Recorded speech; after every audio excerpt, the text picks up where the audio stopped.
اللہ تعالیٰ کے نام سے جو بڑا مہربان اور نہایت ہی رحم کرنے والا ہے۔ تمام حضرات درود شریف پڑھ لیجئے۔ اللہم صلی علی محمد وعلی آل محمد کما صلیت علی ابراہیم وعلی آل ابراہیم انکا حمید مجید۔ اللہم بارک علی محمد وعلی آل محمد کما بارکت علی ابراہیم وعلی آل ابراہیم انکا حمید مجید۔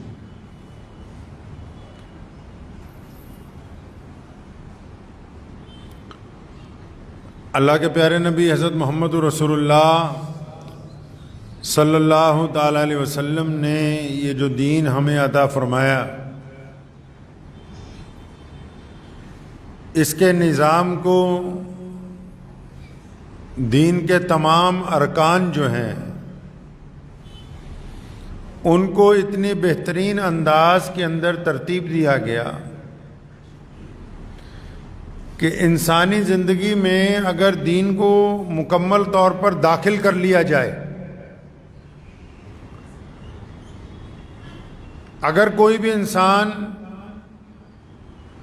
مکمل طور پر دین کو اپنائے تو پھر دنیا میں بھی اس کے لیے تمام عزتیں ہیں اور آخرت میں بھی اس کے لیے تمام عزتیں ہیں۔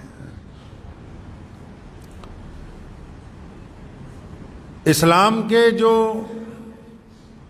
ابتدائی ارکان ہیں توحید اور رسالت کے بعد، ان کی بڑی اپنی شان ہے، ان کا بڑا مقام ہے۔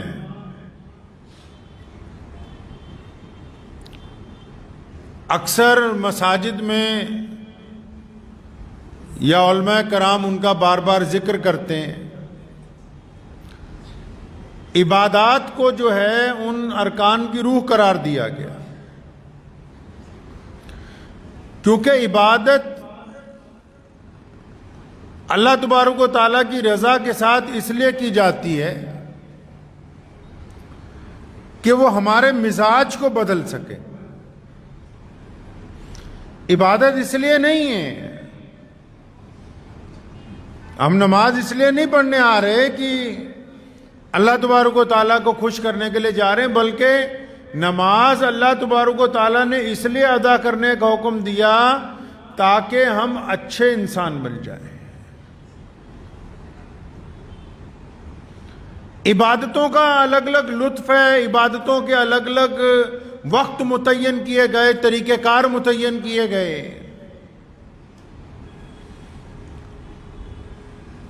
تمام عبادتیں اپنے اپنے لحاظ سے انسان کی زندگی پہ اثر ڈالتی ہیں۔ جو عبادت اثر نہ ڈالتی ہو، جس عبادت میں لطف نہ آتا ہو،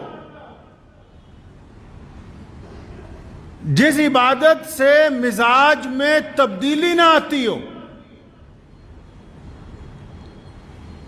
جو عبادت دل کو نرم نہ کرتی ہو، جو عبادت آنکھوں میں شرم و حیا کو نہ داخل کرتی ہو،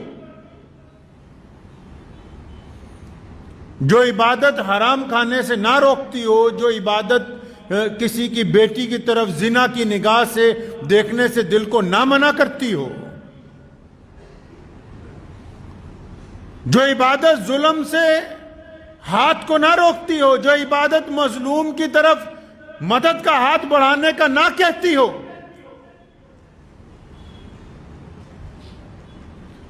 جس عبادت میں اپنے ساتھ والے کے لیے اخلاص نہ ہو، جس میں ایمانداری نہ ہو، دیانتداری نہ ہو،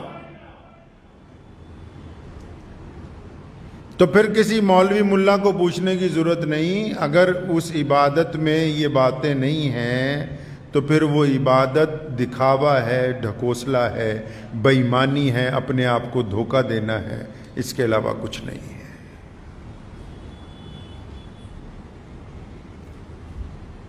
عبادت کی بات میں اس لیے کر رہا ہوں، عبادتوں کا الگ الگ رنگ ہوتا ہے، لیکن اسلام میں ایک عبادت ایسی ہے کہ جب وہ بندہ اس عبادت کو کرتا ہے تو اس کے رنگ ڈھنگ بدل جاتے ہیں۔ ہر عبادت کا ایک الگ مزاج ہوتا ہے، طریقہ کار ہوتا ہے، لیکن ایک عبادت محمد رسول اللہ نے ایسی ایجاد کی، ایک عبادت محمد رسول اللہ نے ایسی ادا کی، اور ایک عبادت کو محمد رسول اللہ نے ایسا درجہ عطا کیا کہ اگر وہ بندہ اس عبادت کو کر لے پھر اس کی زندگی یک لخت بدلتی ہے۔ دوائیاں ہوتی ہیں نا، الگ الگ لوگ بنا رکھا ہے لوگوں نے مزاج کہ دیسی دوائی کھائیں گے تو 6 مہینے میں اثر ہوگا، ہومیوپیتھک کی کھائیں گے تو 1 مہینے میں اثر ہونا شروع ہو جائے گا، آج کل کی جدید دوائی کھائیں گے فوراً اثر دکھائے گی۔ ایسے بھی عبادتیں بھی ایسے ہی ہیں۔ بندہ نماز پڑھنے لگتا، خیالات کا تغیر دماغ میں آنے لگتا ہے، کبھی دل ادھر جاتا ہے، کبھی ادھر جاتا ہے، کبھی ادا ہوتی ہے، کبھی قضا ہوتی ہے۔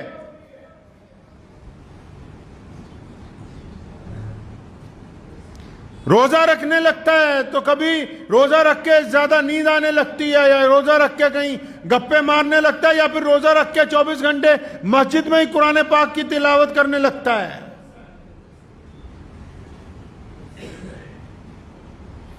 لیکن ایک عبادت محمد رسول اللہ نے ایسی حکم دیا کرنے کی کہ ادھر وہ بندہ عبادت کرنے کے لیے جاتا ہے تو جب اس عبادت کو کر کے باہر نکلتا ہے تو پھر جیسا وہاں جاتا ہے ویسا آتا نہیں ہے۔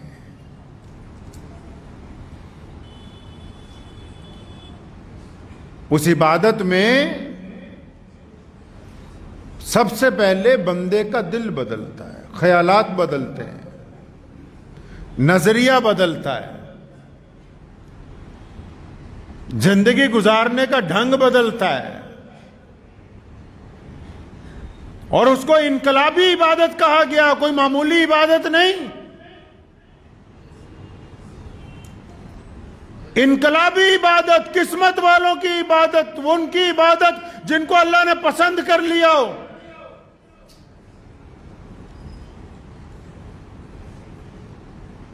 ایسی عبادت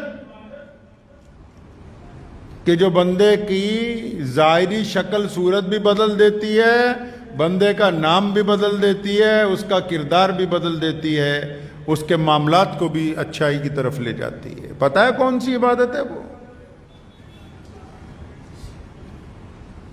اطمینان سے سوچیں، ایسی وہ کون سی عبادت ہے کہ جب وہ عبادت کر لی جائے تو بندے کے رنگ ڈھنگ بدل جاتے ہیں۔ اس انقلابی عبادت کو اللہ کے رسول صلی اللہ علیہ وسلم نے حج بیت اللہ کہا ہے کہ جب بندہ حج کر لیتا ہے تو پھر ویسا رہتا نہیں ہے جیسا جاتا ہے۔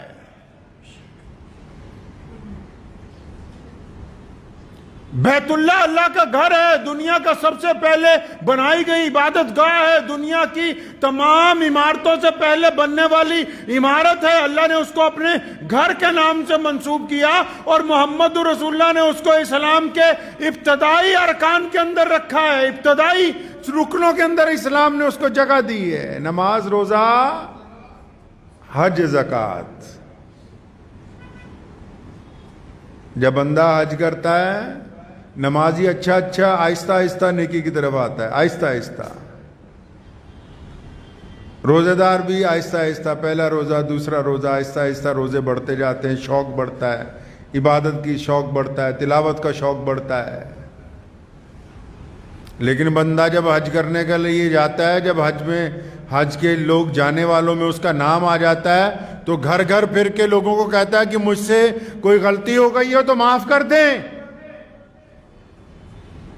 ایسی انقلابی عبادت ہے، پوری دنیا کا کفر، پوری دنیا کی باطل پرست طاقتیں جہاں اسلام سے الگ الگ انداز کے اندر خوفزدہ ہیں، ان کو سب سے بڑی تکلیف حج بیت اللہ سے ہے کہ مسلمانوں کے پاس کائنات میں، صرف پوری کائنات میں اسلام وہ واحد مذہب ہے، مسلمان وہ واحد قوم ہیں جن کے پاس صرف ایک مرکز ہے کہ کائنات کے کسی نکڑ میں کوئی مسلمان نماز پڑھتا ہو تو اس کا چہرہ بیت اللہ کی طرف ہوتا ہے۔ یہ خصوصیت صرف اللہ تبارک و تعالیٰ نے اپنے گھر کے اندر رکھی ہے۔ حج کا بندہ ارادہ کرتا ہے تو انقلاب برپا ہو جاتا ہے، شوق ہو جاتا ہے، دل کے اندر. میرے غیر مسلم دوست ہیں یہاں لدھیانہ میں، تو انہوں نے مجھے خود ایک قصہ سنایا، تو میں نے سن کے اللہ کا شکر بھی ادا کیا کہ اللہ آج کے اس گئے گزرے دور میں بھی تو نے ایمان والوں کے دلوں میں اسلام کی شمع روشن کی ہے. مجھے کہنے لگے کہ ہم بنارس میں ایک جگہ مال بھیجتے تھے، تو ایک صاحب سے کاروبار ختم ہو گیا، جس طرح معاملات کاروبار کے ختم ہو جاتے ہیں، تو کئی سال ہو گئے، تو لیجر بک میں ہر سال لکھ دیتے تھے کہ اس آدمی سے 1,30,000 روپے بقایا ہیں، ابھی تک آئے نہیں ہیں. تو کہنے لگے اچانک ایک دن ان کا فون آیا کہ باؤ جی آپ کے پیسے دینے ہیں. تو میں بڑا حیران ہوا، 6-7 سال بعد ان کو یاد آ گیا. تو کہنا انہوں نے مجھے اکاؤنٹ میں پیسے ڈال دیے. تو میں نے پوچھا کہ آپ کو کیسے یاد آیا؟ کہنے لگا وہ اس لیے یاد آیا کہ میرا حج بیت اللہ کے لیے نمبر لگ گیا، ٹکٹ لگ گئی. اب جب سے حج کا ارادہ کیا ہے روزانہ کھنگال رہا ہوں اپنے کھاتے بھی معاملات بھی کہ کسی کا کوئی قرض تو نہیں دینا، کسی کے ساتھ کوئی زیادتی تو نہیں کی، کسی کے ساتھ کوئی میں نے دغا بازی تو نہیں کی، تاکہ جب میں اپنے رب کے حضور پیش ہوؤں گا، جب میں بیت اللہ کے سامنے جاؤں، تو کم از کم جس حد تک میں اپنے آپ کو گناہوں سے پاک کر سکتا ہوں کر کے جاؤں. تو تبھی تو کہتے ہیں کہ جنہوں نے بیت اللہ کو دیکھ لیا، جنہوں نے محمد الرسول اللہ کے روضے کی جالیوں کو دیکھ لیا، ان جالیوں کو دیکھنے کے بعد اس بندے کی زندگی میں تبدیلی آنی طے ہے، کیونکہ حرمین شریفین مسلمانوں کو اپنی جان سے زیادہ عزیز ہیں، اور جن سے جان سے زیادہ محبت ہوتی ہے ان کو دیکھنے کے بعد بندہ بے ایمانی نہیں کرتا. ایسی انقلابی عبادت کہاں ملے گی دنیا میں؟ کوئی عبادت کہاں بتاؤ کہ جہاں بندہ جاتا ہو ویسا ہی واپس آ جاتا ہو. عبادت کہاں ہے؟ تو بہت ساری ہیں، بہت ساری مسجدیں دنیا کے اندر موجود ہیں، بہت سارے لوگ دینی سفر پہ جاتے ہیں، لیکن ضروری نہیں ہے کہ جیسے گئے وہ پھر تبدیل ہو کر آئے. لیکن بیت اللہ کے ساتھ یہ صفت اللہ نے جوڑی ہے. جب بندہ خانہ کعبہ میں داخل ہوتا ہے، اللہ کے گھر کو دیکھتا ہے، وہ دیوانوں کی طرح روتا ہوا، ایسے جیسے کوئی صدیوں سے اپنے ماں باپ سے بچھڑا ہوا ہو، وہ اللہ کے گھر کی طرف ایسے روتا ہوا جاتا ہے، اتنی تیزی کے ساتھ کہ میں بس ایک دفعہ اللہ کے گھر کو پکڑ کے اپنے رب سے اپنے گناہوں کی معافی مانگ لوں. یہ صفات، یہ برکتیں، یہ کشش، یہ محبتیں اگر کہیں پہ رکھی گئی تو وہ بیت اللہ کے در و دیوار کے ساتھ رکھی گئی ہیں. اور مسلمانوں، پیارے نبی حضرت محمد رسول اللہ صلی اللہ علیہ وسلم نے بیت اللہ کا طواف کرتے ہوئے ایک بڑی خوبصورت بات کہی.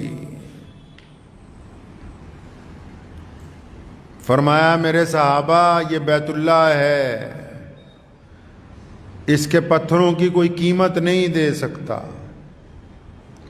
بیت اللہ میں جو پتھر لگے ان کی کوئی قیمت نہیں دے سکتا، اتنے مہنگے ہیں. ویسے دنیاوی لحاظ سے بھی آپ کو بتا دوں کہ ورلڈ ہیریٹیج میں ہی نہیں کہ ورلڈ کی سب سے قیمتی عمارتوں میں اگر آج کی اس کو تخمینہ لگایا جائے، آج کا اگر امریکہ کی جو بڑی بڑی ایجنسیاں ہیں جو ویلیو ڈالتے ہیں، آج کے دور میں بھی دنیا کی سب سے قیمتی عمارت، دنیا کی سب سے بڑی عمارت، دنیا کی سب سے جدید ٹیکنالوجی کی عمارت، دنیا کی سب سے خوبصورت ترین عمارتوں میں اگر ورلڈ میں کوئی نمبر 1 پہ ہے تو وہ بیت اللہ ہے، مسجد حرم ہے، مکہ المکرمہ ہے.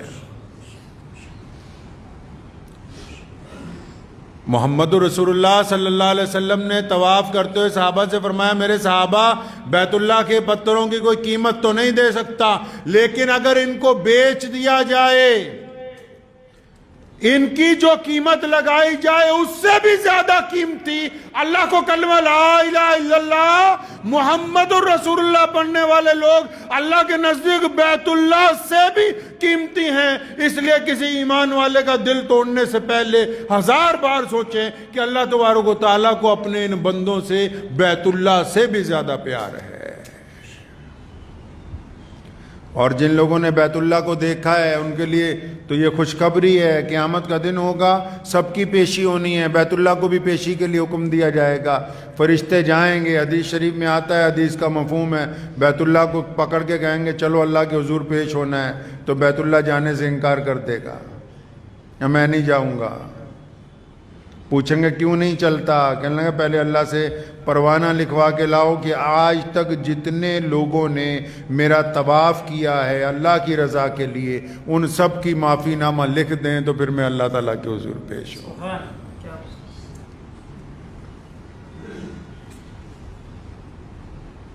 اور نبی علیہ الصلوۃ والسلام نے فرمایا کہ قیامت کے دن کچھ ایسے لوگ ہوں گے اللہ تبارک و تعالیٰ ان کو کہے گا کہ تمہارے حج کی وجہ سے تمہاری بخشش ہو گئی ہے، جاؤ جنت میں۔ حیران ہو جائیں گے، یا اللہ ہم نے تو حج کیا نہیں، حج نہیں کیا۔ اللہ تبارک و تعالیٰ کی طرف سے حکم آ رہا ہے بھی ان کو جنت میں بھیجیں، ان کا حج قبول ہے۔ وہ کہیں گے ہم نے حج کیا ہی نہیں، ہم گئے ہی نہیں مکے، ہم نے بیت اللہ ہی نہیں دیکھا۔ تو پوچھا جائے گا اچھا یہ تو بتاؤ کہ جب لوگ حج بیت اللہ کے لیے جاتے تھے تم کیا کرتے تھے؟ تو وہ کہیں گے کہ یا اللہ جب لوگ حج بیت اللہ کے لیے جاتے تھے ہم بڑے غریب تھے، ہمارا دل تڑپتا تھا، ہم بار بار سوچتے تھے کاش کوئی وقت آئے کہ ہم بھی اس راستے کے مسافر بنے، کاش کوئی وقت آئے ہم بھی اللہ کے گھر کو دیکھ سکیں، کاش ہمارے پاس اتنے پیسے ہوں کہ ہم اس راستے کے اوپر چل کے بیت اللہ کو دیکھ کے۔ یا اللہ ہم تڑپتے تھے، ہمارے آنسو نکلتے تھے، ہم بار بار دعا کرتے تھے کہ یا اللہ ہمیں بھی حج بیت اللہ کا موقع عطا ہو، اور ہماری اسی چکر میں موت آ گئی۔ اللہ فرماتے وہ جو تمنائیں سچے دل سے کی تھیں، وہ جو ارادے سچے دل سے کیے تھے، اس لیے حج کا ثواب بھی دیا گیا، اس کی قبولیت کا ثواب بھی دیا گیا، اور اس کے بدلے جنت بھی تمہیں عطا کی گئی ہے۔ کئی لوگ صاحب مال ہونے کے باوجود ارادہ نہیں کرتے حج کا، وہ بھی سنیں۔ ہمارے بزرگ تھے سید عطا اللہ شاہ بخاری امیر شریعت رحمۃ اللہ علیہ، ملتان میں ان کا انتقال ہوا۔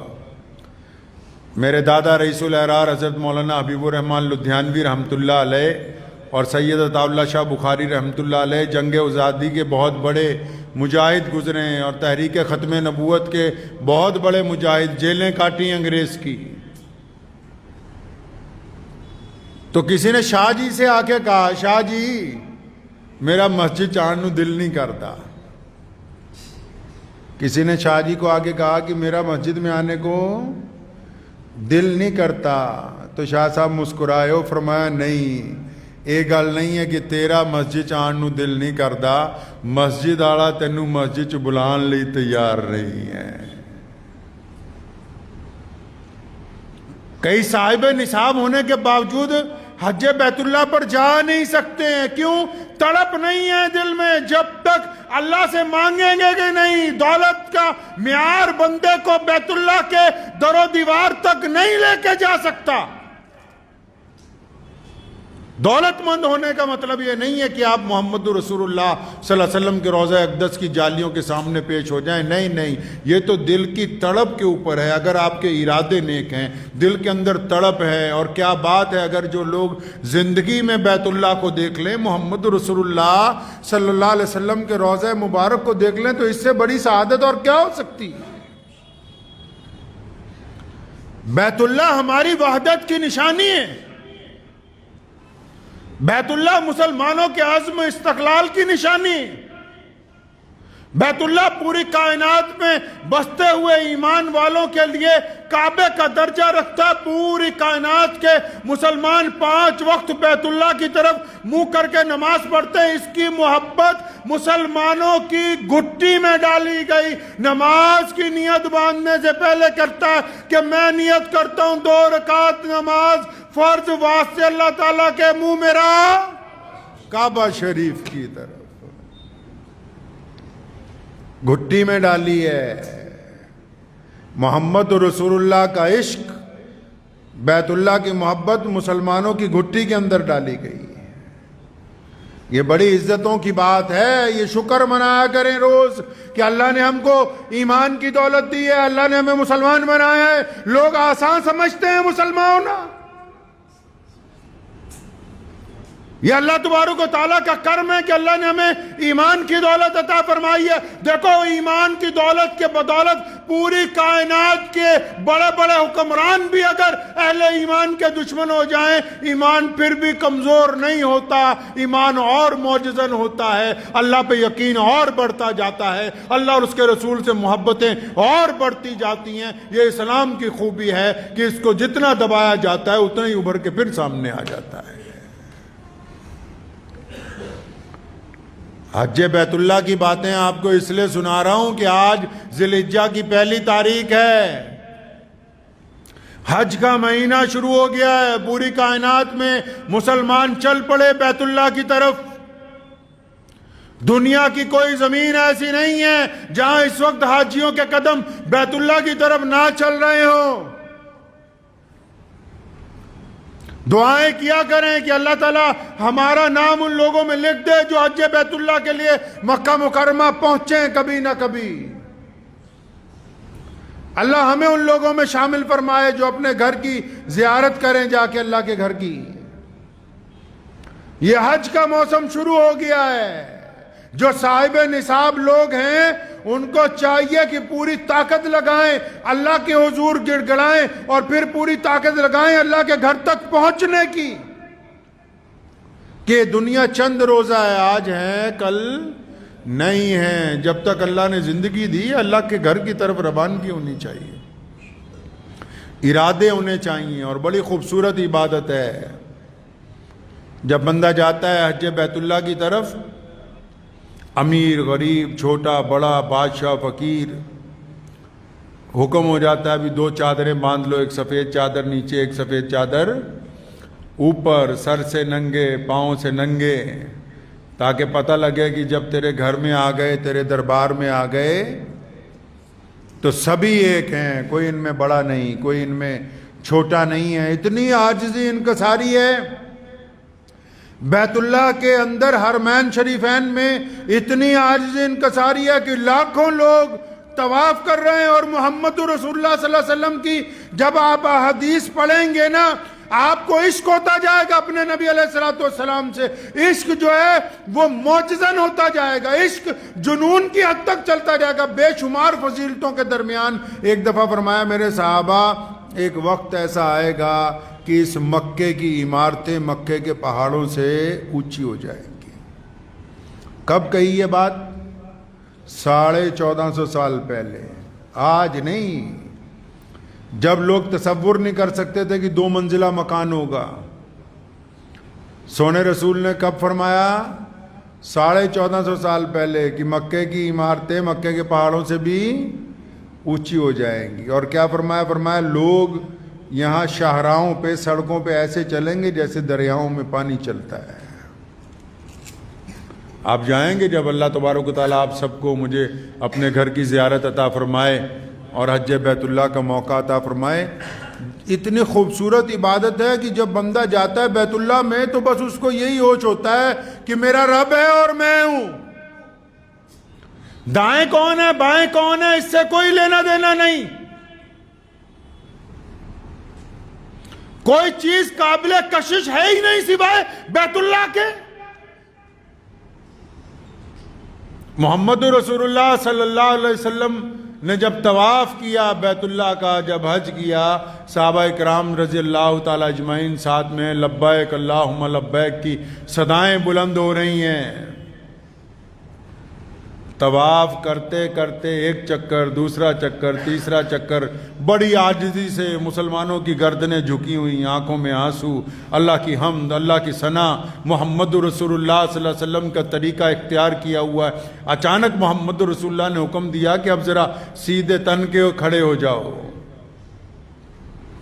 کندھے اوپر اٹھاؤ، گردن اوپر اٹھاؤ، اب ایک چکر ایسے لگاؤ جیسے اللہ تبارک و تعالیٰ کے دین کا بندہ محافظ ہوتا ہے، اللہ کے دین کا داعی بنتا ہے۔ محمد رسول اللہ صلی اللہ علیہ وسلم نے حکم دیا کہ ایک چکر ایسے بھی، تاکہ پوری دنیا کے اندر جو لوگ اسلام کو نقصان پہنچانا چاہتے ہیں ان کو یہ پتا ہو کہ یہ صرف عاجزی انکساری والے نہیں، ہمت والے بھی ہیں، حوصلے والے بھی ہیں۔ ایسی خوبصورت عبادت کی جب اذان ہوتی ہے، کسی بہت بڑے جنرل نے ایک مسلمان حکمران کو کہا تھا کہ میرے پاس اتنا بڑا لشکر ہے، اگر میں چاہوں اس کو ترتیب دینا تو 10 گھنٹے میں اس کو ترتیب میں لگا سکتا ہوں۔ تو اس کو بیت اللہ دکھایا گیا، بیت اللہ کی تصویریں دکھائی گئی، بیت اللہ کی ویڈیو دکھائی گئی کہ یہاں دکھاتے ہیں جب صفیں لگنی ہوتی ہیں، جب یہاں لاکھوں مسلمان ہوتے ہیں، جب ایک عبادت کے اندر 30-40 لاکھ لوگ چل پھر رہے ہیں، ادھر ادھر بیٹھے اپنی اپنی تسبیح کر رہے ہیں، قرآن پڑھ رہے ہیں، لیکن جب مؤذن کہتا ہے اللہ اکبر اللہ اکبر اللہ اکبر اللہ اکبر، تو بالکل 30 سیکنڈ کے اندر 40 لاکھ مسلمان کندھے سے کندھا ملا کے ایسے کھڑے ہو جاتے ہیں کہ دنیا کی کوئی بڑی سے بڑی منظم فوج ان کے مقابلے میں کھڑی نہیں ہو سکتی۔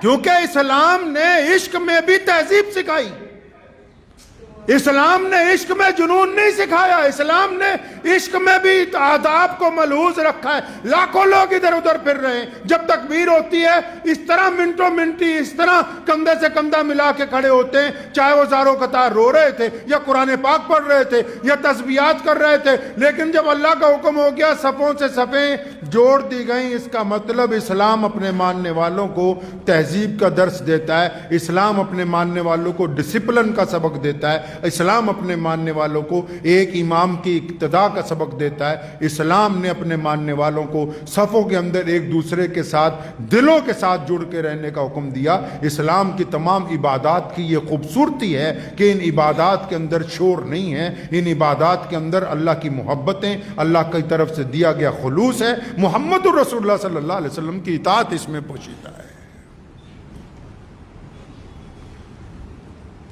بیت اللہ کی طرف جانے کا ارادہ کیجئے، انشاءاللہ تعالی اللہ اس ارادے کو پورا کر دیں گے انشاءاللہ تعالی۔ ارادہ بنا لیں اپنے اپنے دل میں کہ انشاءاللہ جانا ہے اللہ کے گھر تک اور محمد رسول اللہ صلی اللہ علیہ وسلم کے روضہ مبارک تک۔ ابھی میں گیا تھا پچھلے مہینے عمرہ کرنے کے لیے، تو میں آپ کو ایک ذاتی تجربہ بتاتا چلوں کہ میرے والد صاحب رحمۃ اللہ علیہ، ہمارے جتنے بزرگ گزرے، جب وہاں کا حکمران ہے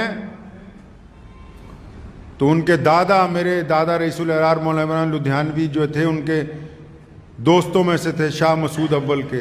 تو جب بیت اللہ کے لیے گئے تو شاہ نے کہا کہ یہیں بس جاؤ، تو فرمایا نہیں یہاں نہیں بسنا۔ پوچھا کیا بات ہے، کیوں نہیں بسنا؟ فرمایا میرے بچے یہاں رہ کے جب لدھیانہ کو یاد کریں گے تو محمد رسول اللہ صلی اللہ علیہ وسلم کے شہر کی بے ادبی ہوگی، یہاں نہیں بسنا، تاکہ ان کو اپنا وطن یاد آئے گا بار بار۔ ابو جان رحمۃ اللہ علیہ، شیخ اسلام مولانا حبیب الرحمن لدھیانوی رحمۃ اللہ علیہ، حج کی بڑی خواہش تھی، لیکن جب عمرے پہ گئے تو میں نے بھی کہا، کہیں اور لوگوں نے بھی کہا، بڑے بڑے مولوی جو جاتے ہیں ان پہ اعتراض نہیں، ایک قصہ واقعہ سنا رہا ہوں میں آپ کو۔ بڑے بڑے لوگ جب پوری دنیا سے جاتے ہیں ان کی خواہش ہوتی ہے کہ عرب کے بادشاہ سے ملاقات ہو جائے، بادشاہ سے نہیں تو امام حرم سے ملاقات ہو جائے۔ حرم کا امام تو بادشاہ کے بالکل خاص میں سے جو کہہ دے وہ ہو جاتا ہے۔ مؤذن سے ملاقات ہو جائے، حرم شریف کے مؤذن کا اتنا پروٹوکول ہے کہ اگر مؤذن کسی ملک میں چلا جائے تو وہاں کروڑوں مسلمان اکٹھے ہو جاتے ہیں کہ بیت اللہ کا مؤذن آیا ہے۔ وہ تو اللہ تعالیٰ نے ان کو شہزادے بنایا ہے، اللہ نے ان کو بڑی عزت عطا فرمائی ہے۔ تو ابو جان رحمۃ اللہ علیہ کو بڑے لوگوں نے اصرار کیا، جب بیت اللہ میں جاؤ گے، عمرہ کر لو گے، تمہاری ملاقات وہاں 2-4 بڑے لوگوں سے کروا دیتے ہیں، امام صاحب سے کروا دیتے ہیں، 2-4 گورنروں سے ملوا دیتے ہیں۔ فرمایا اتھے آ کے بھی بادشاہ نو ملنا ہے، اللہ دے گھر چ بھی آ کے بادشاہ نو ہی ملنا۔ حضرت عمر رضی اللہ تعالیٰ عنہ کے پڑپوتے نے یہ بات کہی تھی۔ وقت کے حکمران نے دیکھا کہ عمر بن خطاب کا پوتا حرم کا طواف کر رہا ہے، کہنے لگا ہاں کچھ چاہیے تو مجھے بتاؤ۔ اور فرمایا اللہ کے گھر میں بھی آ کے تجھ سے مانگنا ہے، یہاں آ کے بھی تجھے ہی درخواست دینی ہے۔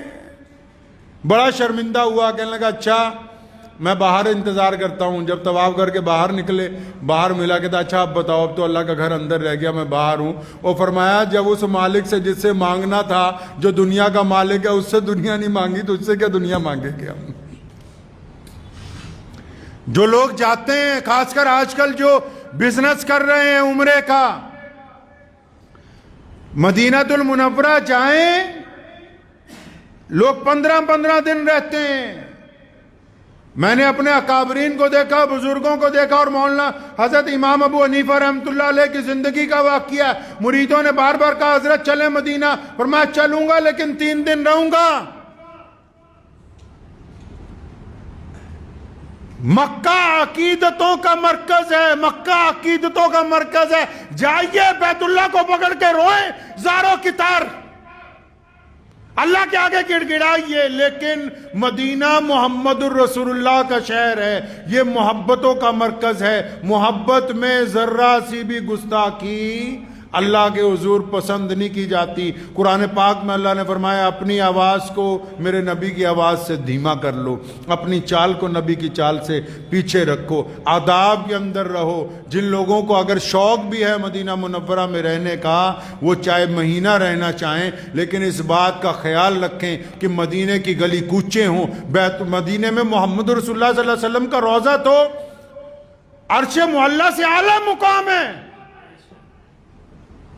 عرش اللہ معلیٰ سے اعلیٰ مقام ہے، لیکن مدینہ کی گلیاں، مدینہ کے ہوٹل، مدینہ کی شاہراہیں، مدینہ کے جو جانور ہیں، مدینہ منورہ کے اگر کتا بھی آگے سے گزرتا ہو اس کو بھی راستے سے ہٹا دینا بے ادبی کے اندر آتا ہے۔ اس لیے جن لوگوں کو شوق ہے وہاں جا کر رہنے کا، وہ اس بات کو ملحوظ رکھیں کہ اس شہر میں آپس کے اندر مذاق نہیں کیا جا سکتا، اس شہر کی کوئی برائی کسی بھی طرح کی کرنے کی کوشش نہیں کی جا سکتی، اس شہر کے لوگوں کے اوپر نعوذ باللہ تنقید کی کوشش نہیں کی جا سکتی، اس شہر کے ذرات کی بھی ان کی قدر و قیمت کرنا مسلمانوں کے اوپر فرض ہے۔ اس لیے بڑے اکابرین جب بھی مدینہ منورہ گئے، حاضری کے بعد فوراً مدینہ منورہ سے واپسی ہوئی کہ مبادا کوئی گستاخی نہ ہو جائے محمد رسول اللہ کے شہر میں، کیونکہ ہمارا سارا سرمایہ بیت اللہ کس سے ہے جی؟ محمد الرسول اللہ سے ہے۔ اسلام کس سے ہے؟ محمد الرسول اللہ سے ہے۔ میں 2-3 مرتبہ گیا ہوں، میرے کئی ساتھیوں نے کہا کہ جالیوں کو ہاتھ لگایا جا سکتا ہے یا نہیں جا سکتا۔ میں پہلے بھی یہ بات آپ کو دہرائی، میں نے کہا یہ عالم بتا سکتے ہیں، فتویٰ دے سکتے ہیں کہ کوئی کہے جالیوں کو چومنا سنت ہے، کوئی کہے کہ جالیوں کو ہاتھ لگانا برکت کی بات ہے، کوئی کہے ہاتھ لگانا نہیں ہے، کوئی کہے نہیں چومنا، کوئی کہے چومنا۔ میں ان کے مسئلوں میں فتووں میں نہیں پڑتا، میں تو صرف اپنے ضمیر سے بار بار یہ پوچھتا ہوں کہ جن ہونٹوں سے ہم ان جالیوں کو چومنا چاہتے ہیں، جن ہاتھوں سے ان جالیوں کو چھونا چاہتے ہیں، کیا یہ اس قابل ہے کہ یہ محمد رسول اللہ صلی اللہ علیہ وسلم کے روضے تعالیٰ تک پہنچ جائے؟ یہ اس قابل ہے؟ کیا یہ وجود اس قابل ہے؟ ہم کہاں، محمد رسول اللہ کہاں؟ ہم جیسا گنہگار محمد رسول اللہ کے روضے تک پہنچ جائے، رسول اللہ صلی اللہ علیہ وسلم کی حضور پیشی ہو جائے، محمد رسول اللہ کی جالیوں کو، مقدس روضے کو دیکھ لے، یہ ہماری حیثیت سے، ہماری اوقات سے، ہماری حیثیت سے بہت بڑی بات ہے۔ یہ تو مسئلہ ہی کوئی نہیں کہ ہاتھ لگائیں یا نہ لگائیں، ہم تو اس قابل نہیں کہ مدینہ منورہ تک پہنچ جائیں۔ اگر پہنچ جائیں تو پھر اللہ کا شکر ادا کریں، پہنچ جائیں تو محمد رسول اللہ کے حضور بار بار سلام پیش کریں، پہنچ جائیں تو ہمہ وقت درود پاک پڑھتے رہیں۔ اس لیے اس مہینے کے اندر جو یہ ذی الحجہ کا مہینہ چل رہا ہے، میری آپ حضرات سے یہی گزارش ہے کہ بار بار ارادہ کیجئے کہ یا اللہ آپ کا گھر دیکھنا ہے، یا اللہ محمد رسول اللہ صلی اللہ علیہ وسلم کے روضے کی حاضری چاہیے، یا اللہ آپ کے محبوب علیہ السلام کے روضے مبارک پر سلام پیش کر بار بار ارادہ کریں۔ اور یاد رکھیں اس بات کو، بالکل بیت اللہ اور محمد رسول اللہ صلی اللہ علیہ وسلم کے روضے کے سفر کے لیے دولت نہیں چاہیے۔ آپ اگر سچے دل سے ارادہ کریں گے، جب اللہ کی طرف سے بلاوا آئے گا آپ کو پتہ نہیں لگے گا کہ آپ پہنچ کیسے گئے ہیں وہاں۔